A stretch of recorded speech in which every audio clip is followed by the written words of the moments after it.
Good morning students. हम कर रहे हैं बिजनेस स्टडीज का chapter forms of business organization. ठीक है, तो हमने फर्स्ट फॉर्म जो की थी सोल प्रोप्राइटरशिप, सोल ओनरशिप या फिर सोल ट्रेड, वो तो हम कर चुके हैं, है ना, जिसमें एक व्यक्ति अपने बिजनेस को चलाता है, एक ही व्यक्ति वही अपने बिजनेस की रिस्पॉन्सिबिलिटी और अथॉरिटी संभालता है, वही व्यक्ति अपने बिजनेस के जो प्रॉफिट और लॉस है खुद ही इंजॉय करता है, खुद ही सफर करता है। लेकिन धीरे धीरे जब सोल प्रोप्राइटरशिप का ट्रेंड था, उसके बाद धीरे धीरे लोगों की नॉलेज बढ़नी स्टार्ट हुई, एजुकेशन सिस्टम बिल्टअप हुआ, लोग पढ़ने लिखने लगे, लोगों को पता चला प्रोडक्ट्स के बारे में, सर्विसेज के बारे में, जिस वजह से प्रोडक्ट और सर्विस के लिए डिमांड ज्यादा होनी स्टार्ट हो गई। जब डिमांड ज्यादा हुई तो हमें अपने व्यवसाय का, हमें अपने बिजनेस का जो स्कोप था, वो भी एरिया जो था वो बढ़ाना पड़ा। एरिया का मतलब है पहले एक व्यक्ति से काम चल जाता था, लोकल लेवल पर शॉप थी, काम चल जाता था, लेकिन जब कस्टमर की डिमांड ज्यादा आने लगी तो हमें अपने बिजनेस को बढ़ाना पड़ा। अब बिजनेस को बढ़ाना है तो बेटे फाइनेंस एंड मैनेजमेंट, इन दोनों चीजों की जरूरत महसूस हुई। ठीक है, तो इसीलिए सोल प्रोप्राइटरशिप की इस कमी को पूरा करने के लिए जो भी लिमिटेशंस थी सोल ट्रेड बिजनेस की, उन लिमिटेशंस को रिमूव करने के लिए हमारे पास एक और फॉर्म आई, वो थी पार्टनरशिप ऑर्गेनाइजेशन। पार्टनरशिप का मतलब क्या होता है बेटे? साझेदारी, कि हम मिलकर, 2 या 3 व्यक्ति मिलकर अपने बिजनेस को चलाएं। तो वो कौन सी फर्म होती है? Partnership firm. ठीक है, अब पहले मैं इसका मीनिंग करवा देती हूँ कि पार्टनरशिप है क्या।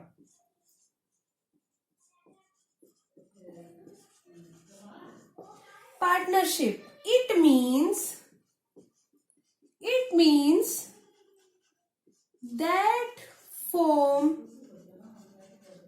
of business organization, in which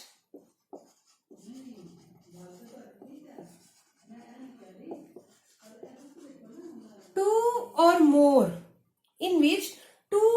more यानी 2 या 2 से अधिक व्यक्ति, 2 or more than 2 persons willingly का मतलब होता है बेटे अपनी इच्छा से, willingly join hands to carry business। Partnership का मतलब क्या होता है? It means that form of organization, एक ऐसी बिजनेस ऑर्गेनाइजेशन की फॉर्म जिसमें 2 या 2 से अधिक व्यक्ति मिलकर, विलिंगली का मतलब बेटे अपनी इच्छा से, कोई जबरदस्ती नहीं है, अपनी इच्छा से हैंड्स ज्वाइन करना, यानी बिजनेस स्टार्ट करना। हैंड्स ज्वाइन कर लिए तो आप उस बिजनेस में पैसा भी इन्वेस्ट करोगे, उस बिजनेस के डिसीजन भी लोगे, उस डिसीजन को होने वाले प्रॉफिट्स और लॉसेस को भी आपस में शेयर करोगे। ठीक है, ये है पार्टनरशिप। अब इसमें ध्यान रखना पार्टनरशिप में क्या होता है। जैसे मान लो 3 व्यक्ति हैं, ए, बी और सी, ये तीनों ना दोस्त हैं। ये तीनों कहते हैं कि हम तीनों के तीनों मिलकर एक बिजनेस स्टार्ट करते हैं, ये तीनों के तीनों मिलकर एक बिजनेस स्टार्ट कर लेते हैं। एक इन्होंने ना माइक्रोवेव का शोरूम खोल लिया। ठीक है, ए ने भी कुछ पैसा लगाया, बी भी कुछ पैसा लगाएगा और सी भी कुछ पैसा इन्वेस्ट करेगा। यानी जो मनी ये लोग इन्वेस्ट कर रहे हैं, money invested bye them is called capital. जो पैसा ये लगाएंगे अपने बिजनेस में उसे क्या कहा जाएगा? कैपिटल। जब ये व्यक्ति कैपिटल लगा रहे हैं अपने बिजनेस में, बिजनेस को चला रहे हैं, बिजनेस के डिसीजन ले रहे हैं, प्रॉफिट लॉस भी किसको मिलेंगे? इन तीनों को। यानी इन तीनों को प्रॉफिट और लॉसेस जो मिलेंगे वो कैसे मिलेंगे? एग्रीड रेशो होती है इसकी, प्रॉफिट और लॉसेस की ना एक रेशो होती है। जैसे मान लो ए कहता है कि मेरे पास मैं तो 10 लाख लगा सकता हूँ, मैं मैक्सिमम 10 लाख लगाऊंगा। बी कहता है भाई मेरे पास तो 5 लाख है, इससे ज्यादा तो मैं नहीं लगा सकता, चलो कोई बात नहीं। सी कहता है कि मेरे पास 4 लाख रुपए, इससे ज्यादा मैं नहीं लगा सकता। अब इन तीनों की आपसी साझेदारी है बेटे, इन तीनों का आपसी अनुबंध रहेगा कि ये तीनों प्रॉफिट कैसे लेंगे। हो सकता है तीनों इक्वल प्रॉफिट शेयर करें। जैसे अगर हमारी इस बिजनेस को 15 लाख का प्रॉफिट हो गया तो ये तीनों को इक्वल प्रॉफिट भी मिल सकता है, यानी ए भी 5 लाख रुपए ले रहा है, बी भी 5 लाख लेगा और सी भी 5 लाख रुपए ले लेगा। एक तो ये तरीका हो सकता है। दूसरा ये भी हो सकता है कि ए कहेगा भाई मैंने तो ज्यादा पैसा लगाया है, मैंने तो ज्यादा कैपिटल इन्वेस्ट की है, मुझे तो ज्यादा शेयर चाहिए, तो ए हो सकता है ये अपनी ऐसे प्रॉफिट शेयरिंग भी रख सकते हैं, 3:2:1, कुछ भी हो सकती है। मेरा कहने का मतलब है कि जो प्रॉफिट और लॉसेस शेयर करेंगे वो किसी रेशो में करेंगे। अब वो इक्वल भी हो सकती है, वो अलग भी हो सकती है, ठीक है। तो हम किसकी बात कर रहे हैं? पार्टनरशिप की। अब जो मैंने आपको एग्जांपल दिया था ए, बी और सी का, इसमें ए, बी और सी कौन है? पार्टनर। इनको क्या कहा जाएगा? पार्टनर। और ये जिस बिजनेस को चला रहे हैं, जो भी काम करेंगे, कंपनी खोलेंगे, दुकान खोलेंगे, मॉल खोलेंगे, जो भी काम करेंगे, जो भी बिजनेस करेंगे, उन्हें हम उसे क्या कहेंगे? Partnership firm. समझ आ गई? जो लोग बिजनेस चला रहे हैं, उन लोगों को हम क्या कहेंगे? पार्टनर। जो बिजनेस वो चला रहे हैं, चाहे वो दुकान है, कंपनी है, शोरूम है, जो भी बिजनेस चलाएंगे उसे हम क्या कहेंगे? पार्टनरशिप फर्म, ठीक है। अब हम इसके कुछ फीचर्स करते हैं। फीचर्स क्या है पार्टनरशिप फर्म की? हाँ, एक चीज और मैं बता दूं बेटे, आपको पता होनी चाहिए कि जो हम पार्टनरशिप फर्म चला रहे हैं ना, हमने किया था कि सोल ट्रेड में अगर आपको कोई दुकान चलानी है तो मैंने आपको बताया था कि दुकान की रजिस्ट्रेशन करवाने की जरूरत नहीं है, लेकिन पार्टनरशिप फर्म को आपने अगर चलाना है तो आपको पार्टनरशिप एक्ट 1932, ये एक्ट आपने याद करना है। पार्टनरशिप एक्ट 1932 के अकॉर्डिंग आपको अपने बिजनेस का रजिस्ट्रेशन करवाना अनिवार्य है। फिर से रिपीट कर रही हूँ, पार्टनरशिप एक्ट 1932। क्वेश्चन आ सकता है कि कौन सा एक्ट है? 1932। जब आप +2 में जाओगे आपका अकाउंट्स 50% सिलेबस पार्टनरशिप है, ठीक है। तो आपने इसके प्रैक्टिकल क्वेश्चन हम अकाउंट्स में करेंगे, अभी तो थ्योरी समझ रहे हैं ना। फीचर्स देखेंगे बेटे। Features of partnership. Features of partnership, 2 feature हैं बेटे, मेन 2 फीचर हैं। एक है स्टैट्यूटरी फीचर्स और एक है बेटे जनरल फीचर्स।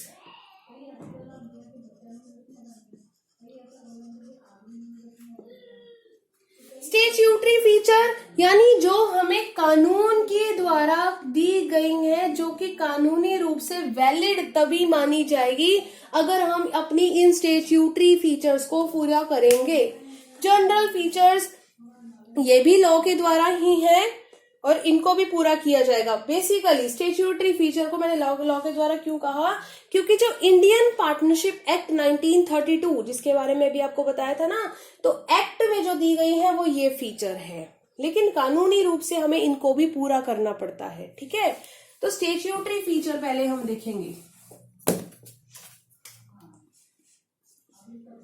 कौन सी होती है स्टैट्यूटरी? जिनको इंडियन पार्टनरशिप एक्ट के अकॉर्डिंग पूरा करना पड़ता है। कौन सी? इंडियन पार्टनरशिप एक्ट के अकॉर्डिंग पूरा करना पड़ता है। फर्स्ट फीचर कौन सी है ऐसी? फर्स्ट फीचर है मोर देन 1 पर्सन। भाई सिंपल सी बात है, पार्टनर का मतलब ही क्या होता है? मेरे अलावा कोई और व्यक्ति का होना। मोर देन 1 पर्सन, जब एक व्यक्ति हो और वो बिजनेस चलाएगा तो उसे हम सोल ट्रेड बिजनेस कहते हैं। जब एक से ज्यादा व्यक्ति होंगे, फिर चाहे वो 2 हो, 3 हो, 5 हो, 7 हो, वो पार्टनरशिप चला सकते हैं। अब हमारा इंडियन पार्टनरशिप एक्ट क्या कहता है? According to Indian partnership act 1932 क्या कहता है कि मिनिमम नंबर ऑफ पार्टनर्स कितने होने चाहिए? मिनिमम बेटे, अब एक तो हो नहीं सकता, तो मिनिमम कितने होंगे? 2, कम से कम 2 लोग होंगे तभी आप पार्टनरशिप चलाओगे। और मैक्सिमम कितने लोग होने चाहिए? Maximum number of partner should be 50, ठीक है। मिनिमम 2 और मैक्सिमम 50। अगर मान लो हमारी पार्टनरशिप फर्म में 2 से कम व्यक्ति हो जाए, एक अब जैसे ए और बी 2 व्यक्ति हैं, बी मर गया भाई, बी मर गया, ए अकेला बिजनेस चला रहा है, 6 महीने से ऊपर हो गए उसको बिजनेस चलाते हुए को, तो कानूनी रूप से इस एक्ट की वैधता खत्म हो जाएगी, क्योंकि एक अकेला व्यक्ति बिजनेस चला रहा है, इलीगल माना जाएगा, गैर कानूनी माना जाएगा। इसी तरह अगर आपने मैक्सिमम लिमिट क्रॉस कर दी, मोर देन 50 चले गए, तो भी आपका बिजनेस इलीगल माना जाएगा। यानी अगर आप मिनिमम से भी कम व्यक्ति बिजनेस चलाते हो या मैक्सिमम से भी अधिक व्यक्ति बिजनेस चलाते हो, तो आपका बिजनेस इलीगल घोषित कर दिया जाएगा, गैर कानूनी घोषित कर दिया जाएगा। ठीक है, फर्स्ट फीचर क्लियर है बेटे कि एक से ज्यादा व्यक्ति होने चाहिए। इंडियन पार्टनरशिप एक्ट कहता है कि कम से कम 2 व्यक्ति और ज्यादा से ज्यादा 50 व्यक्ति होने चाहिए। सेकंड फीचर देखेंगे, एग्जिस्टेंस ऑफ बिजनेस। एग्जिस्टेंस का मतलब क्या? अरे भाई 2-3 बंदे मिलकर, ऐसा नहीं है कि बैठ के गेम में खेलेंगे, गेम थोड़ी खेलनी है, क्या करना है, बिजनेस चलाना है। जब 2 या 2 से अधिक व्यक्ति मिलकर पार्टनरशिप कर रहे हैं तो उनका कोई पार्टनरशिप बिजनेस होना चाहिए, एक ऐसा बिजनेस जो सेल परचेज का हो, मैन्युफैक्चरिंग का हो, जिससे वो प्रॉफिट अर्न करते हो। और बिजनेस ऐसा नहीं 2-3 लोगों ने मिलकर कोई घर ही बेच दिया, तो वो बिजनेस नहीं है, रेगुलर बेसिस पर होना चाहिए। बिजनेस की सारी फीचर्स जो हैं वो उनके पार्टनरशिप फर्म के बिजनेस पर अप्लाई होनी चाहिए। पार्टनरशिप का मतलब क्या है? 2 या 2 से अधिक व्यक्ति मिलकर कोई ना कोई बिजनेस तो चलाएं। बिजनेस कौन सा चलाएं? बिजनेस तो चलाएं, बिजनेस कौन सा चलाएं? लीगल, इलीगल बिजनेस नहीं, गैर कानूनी काम नहीं करना, फिर पार्टनरशिप वैलिड नहीं मानी जाएगी। ठीक है, कानूनी काम करने हैं। नेक्स्ट है कॉन्ट्रैक्चुअल रिलेशनशिप। कॉन्ट्रैक्चुअल रिलेशनशिप, देखो कॉन्ट्रैक्चुअल टर्म कहां से आई है? कॉन्ट्रैक्ट से, कि पार्टनर्स के बीच में बेटे कोई कॉन्ट्रैक्ट होता है, जिसे मैं बार बार बोल रही हूं ना, अनुबंध। कॉन्ट्रैक्ट होता है भाई, पेपर साइन किए जाते हैं, पार्टनरशिप फर्म का नाम लिखा जाता है, किसके पास क्या अधिकार है, किसकी क्या जिम्मेदारी है, कितना प्रॉफिट लॉस शेयर किया जाएगा, पार्टनरशिप फर्म का नाम क्या रखेंगे, क्या बिजनेस करेंगे, एड्रेस क्या होगा, कहां पर हमारी वो फर्म होगी, वो सारी चीजें इस कॉन्ट्रैक्ट में मेंशन की जाती हैं। ठीक है, अब देखो कॉन्ट्रैक्ट तो है, अगर हम कॉन्ट्रैक्ट की बात करें तो ऐसा नहीं है कि मान लो 2-3 व्यक्तियों की पार्टनरशिप फर्म है, ए बी और सी, ए और बी तो कॉन्ट्रैक्ट कर लेते हैं, सी वैसे ही आ जाता है, तो ऐसा नहीं है। तीनों के तीनों पार्टनर, अगर 3 व्यक्ति हैं तो तीनों के तीनों पार्टनर के लिए कंपलसरी है उस कॉन्ट्रैक्ट में एंटर करना। 4 व्यक्ति है तो चारों के लिए कंपलसरी एंटर करना, यानी जितने व्यक्ति हैं उनके बीच में आपसी कॉन्ट्रैक्चुअल रिलेशन होनी चाहिए। ठीक है, ऐसा नहीं है कि हम भाई भाई हैं, क्या बनेंगे हम? पार्टनर्स। आगे देखेंगे इसी के बीच में कि कॉन्ट्रैक्ट में कौन शामिल हो सकता है। कॉन्ट्रैक्ट में कौन शामिल हो सकता है? आपने एक टर्म सुनी होगी, माइनर और मेजर। माइनर का मतलब एक ऐसा पर्सन जिसकी एज अभी 18 ईयर से कम है, 18 साल से कम उम्र के व्यक्ति को हम क्या कहते हैं? माइनर। 18 साल से अधिक, 18 साल या 18 साल से अधिक के व्यक्ति को हम कहते हैं मेजर पर्सन। अब देखो बेटे, अब छोटा बच्चा तो केस कर ही नहीं सकता, कानून की दृष्टि से देखे तो माइनर व्यक्ति को केस करने का अधिकार नहीं है। तो जब माइनर व्यक्ति केस ही नहीं कर सकता, क्या वो किसी कॉन्ट्रैक्ट में आ सकता है? क्या नहीं। यानी माइनर व्यक्ति तो कॉन्ट्रैक्ट नहीं कर सकता। इसका मतलब क्या? माइनर क्या पार्टनर नहीं बन सकता? आप किसी छोटे बच्चे को क्या पार्टनर नहीं बना सकते?